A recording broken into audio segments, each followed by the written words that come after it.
Assalamualaikum warahmatullahi wabarakatuh. Anak-anakku mahasiswa, dimanapun kalian berada yang saya cintai. Saya Eni Winaryati dari Program Studi Pendidikan Kimia FMIPA Universitas Muhammadiyah Semarang. Kali ini ingin berbagi kelanjutan dari topik sebelumnya, yakni jenis penelitian. Sekarang ini saya akan menyampaikan jenis penelitian untuk bagian yang kedua.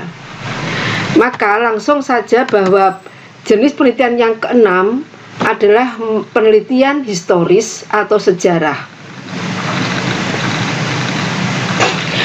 Dari namanya saja sudah kita tebak bahwa penelitian sejarah tentu itu adalah sebuah jenis penelitian yang berkaitan dengan analisis yang logis terkait dengan kejadian-kejadian yang telah terjadi dan berlangsung di masa lalu. Sehingga fokusnya adalah menyelidiki, memahami, dan menjelaskan keadaan yang telah lalu. Hasilnya itu akan dapat bermanfaat sangat banyak, bisa saja untuk menjelaskan kejadian yang sekarang ini ada, bagaimana rangkaiannya dengan kejadian masa lalu, kemudian juga dapat sebagai antisipasi kejadian yang akan datang jika hasil-hasil penelitian sejarah itu akan memberikan suatu pemahaman bagi siapapun yang menerima hasil penelitian kajian ilmiah itu, yang itu bisa digunakan sebagai antisipasi kejadian yang akan datang. Sehingga tujuannya adalah merumuskan kesimpulan mengenai sebab-sebab, dampak, atau perkembangan dari kejadian yang telah berlangsung. Yang ketujuh adalah exploratory research. Dari judulnya, dari namanya saja kita sudah akan bisa menebak. Eksplorator itu ada aktivitas mengeksplor. Nah, exploratory research ini tidak bertujuan untuk memberikan jawaban akhir dan konklusi atas pertanyaan penelitian, tetapi hanya mengeksplorasi penelitian tersebut. Sehingga topik itu akan dikupas dengan berbagai tingkat kedalaman yang tentu masing-masing akan sangat beragam, tapi berharap kedalamannya itu akan semakin dalam. Sehingga dari sini bisa kita ketahui bahwa exploratory research itu bermaksud mengeksplorasi pertanyaan riset dan tidak bermaksud menawarkan suatu solusi final dan konklusif untuk masalah yang ada. Jadi ini harus kita pahami, sehingga bukan menawarkan sebuah penyelesaian dari suatu masalah, tapi adalah kita akan membiasakan diri untuk mempelajari suatu masalah yang belum didefinisikan dengan secara jelas. Kemudian dari situ dengan berbagai bukti-bukti yang meyakinkan, kemudian kita akan bisa memperdalam hal yang akan kita kaji tersebut, sehingga hasilnya itu akan banyak yang kita peroleh. Sehingga itulah sebabnya metode yang digunakan dalam exploratory research itu adalah wawancara tidak terstruktur. Wawancara tidak terstruktur di sini akan memberikan kesempatan peneliti itu mengeksplor atau mengambil data dari narasumber atau yang diwawancara itu dengan dalam sesuai pemahaman penguasaan yang dipahami oleh si yang diwawancarai, juga harapan yang kita harapkan itu menjadi terjawabkan. Jadi di sini tidak dimaksudkan untuk memberikan bukti yang meyakinkan, tetapi membantu kita untuk lebih memahami masalah tersebut. Jadi ini yang harus kita pahami, bahwa kecenderungannya itu untuk mengatasi masalah-masalah baru yang sedikit atau tidak ada penelitian sebelumnya yang telah dilakukan. Jadi benar-benar dari sebuah eksplorasi. Tetapi dari masalah-masalah baru itu, dengan kita mengeksplorasi lebih banyak lagi, lebih dalam lagi, maka penguasaan, pemahaman, pengetahuan yang kita miliki itu luas dan dalam, sehingga kita bisa menyampaikan pada berbagai kalangan itu data atau hasil itu yang memang betul-betul memperoleh pemahaman yang lengkap dan utuh. Yang kedelapan adalah descriptive research. Nah, jenis penelitian ini adalah suatu aktivitas mendeskripsikan apakah itu suatu populasi, situasi atau fenomena yang sedang diteliti, sehingga fokusnya itu adalah menjawab bagaimana, kapan, apa, di mana. Jika masalah penelitiannya itu tentu adalah mengapa. Untuk memiliki pemahaman yang tepat tentang apa masalah penelitian itu sebelum penyelidikan mengapa masalah itu ada, maka pengamatan ini cenderung malah pengamatan yang datanya data kuantitatif yang melibatkan pengumpulan data numerik secara objektif yang hasilnya dapat dianalisis dengan menggunakan metode numerik dan statistika. Namun juga pengamatannya juga bisa kualitatif yang melibatkan pemantauan karakteristik dan bukan pengukuran angka.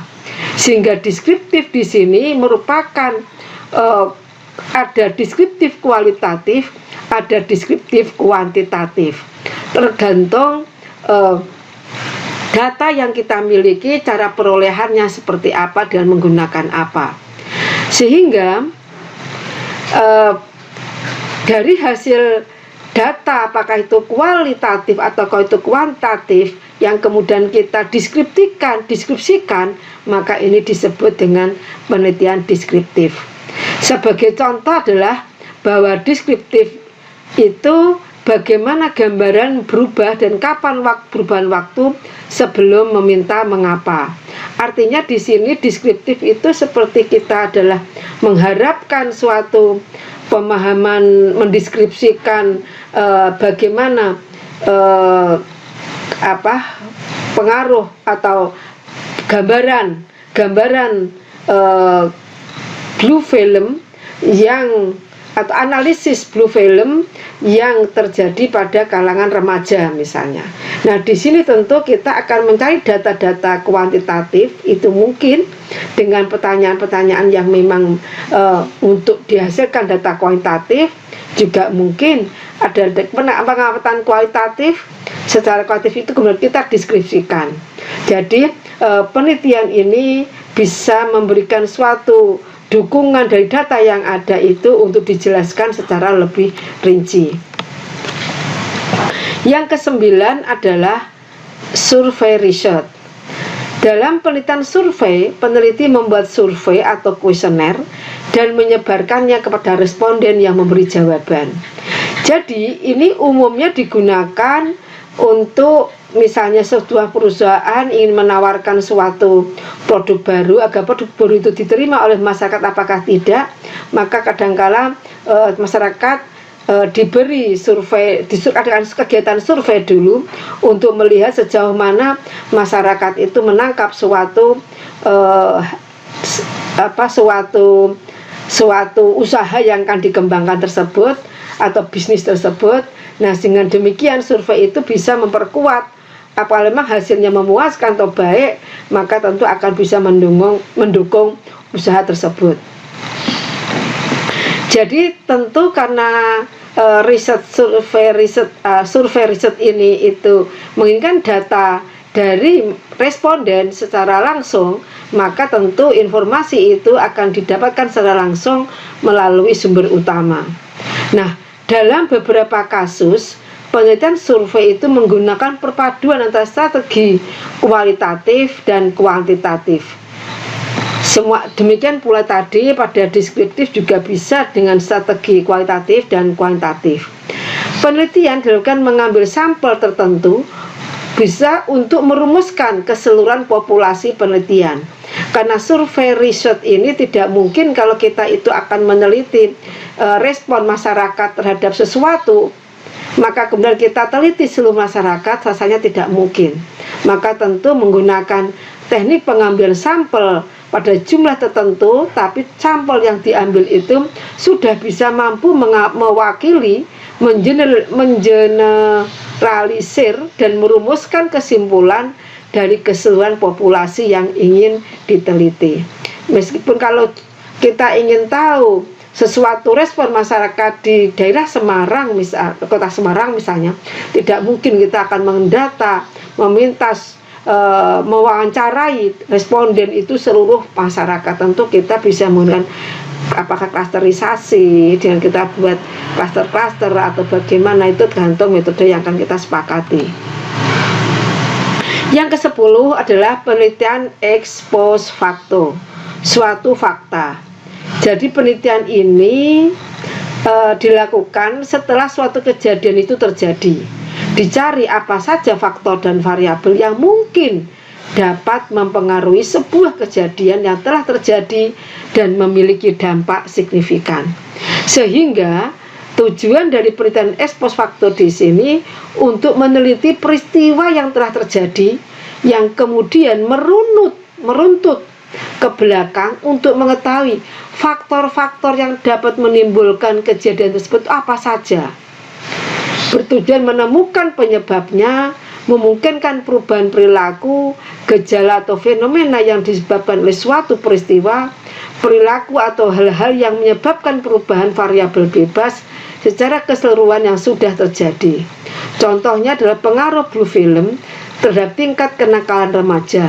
Nah, di sini tentu dapat dilakukan dengan cara mungkin membandingkan antara Indonesia, masyarakat wilayah X dengan wilayah Y misalnya. Jadi kemudian setelah itu kita pengaruh blue film itu, kita akan merunut lebih dalam lagi apa saja faktor-faktor yang menyebabkannya. Kemudian perilaku-perilaku apa yang muncul, fenomena apa yang terjadi. Yang ke-11 adalah explanatory research, yakni penelitian yang menggunakan korelasi untuk mempelajari hubungan antara dimensi atau karakteristik dari individu, kelompok, situasi, atau peristiwa. Sehingga penjelasan penelitian menjelaskan bagaimana bagian-bagian dari fenomena yang terkait itu satu sama lain. Sehingga di sini akan terjadi hubungan antara yang satu dengan yang lainnya. Sehingga penelitian ini bertujuan untuk menganalisis hubungan-hubungan antara satu variabel dan variabel lainnya, atau bagaimana satu variabel itu mempengaruhi variabel lainnya, sehingga di sini adanya suatu hipotesis. Riset ini bisa menjelaskan mengapa, pertanyaannya adalah mengapa. Contoh, pengaruh teknologi informasi pada peningkatan hasil belajar siswa. Maka riset ini memberi penjelasan mengapa hal itu bisa terjadi. Nah, kemudian di sini akan diberikan satu, karena pengaruh teknologi informasi pada peningkatan hasil belajar, maka tentu akan dicari adakah ada pengaruhnya, seberapa pengaruhnya tersebut, hubungannya seperti apa. Kemudian pengaruh motivasi dan kreativitas terhadap prestasi siswa. Hipotesis yang akan diuji adalah motivasi dan kepuasan dan kreativitas terhadap prestasi mahasiswa. Kemudian yang berikutnya, yang kedua adalah longitudinal research. Longitudinal research atau survei longitudinal atau studi panel adalah desain penelitian yang melibatkan pengamatan berulang dari variabel yang sama. Misalnya orang dalam jangka waktu yang pendek atau panjang, yaitu menggunakan data longitudinal. Nah, penelitian ini yang dilakukan secara longitudinal melibatkan pengumpulan data banyak di titik waktu. Contohnya seperti ini. Studi tren melihat karakteristik populasi dari waktu ke waktu. Misalnya tingkat absensi siswa pada pembelajaran selama 1 tahun. Nah, selama tahun itu kita amati setiap bulannya, bulan dari setiap minggunya, ini bagaimana tren siswa itu mengikuti mata kuliah tersebut dalam sekian waktu. Nah, akhirnya dari rentang waktu yang panjang selama 1 tahun itulah, maka titik-titik waktu, rentang waktu sampai 1 tahun itulah disebut dengan riset longitudinal. Bisa saja tekanan darah sebelum dan sesudah olahraga selama 1 jam setiap hari selama 1 bulan, kemudian dites.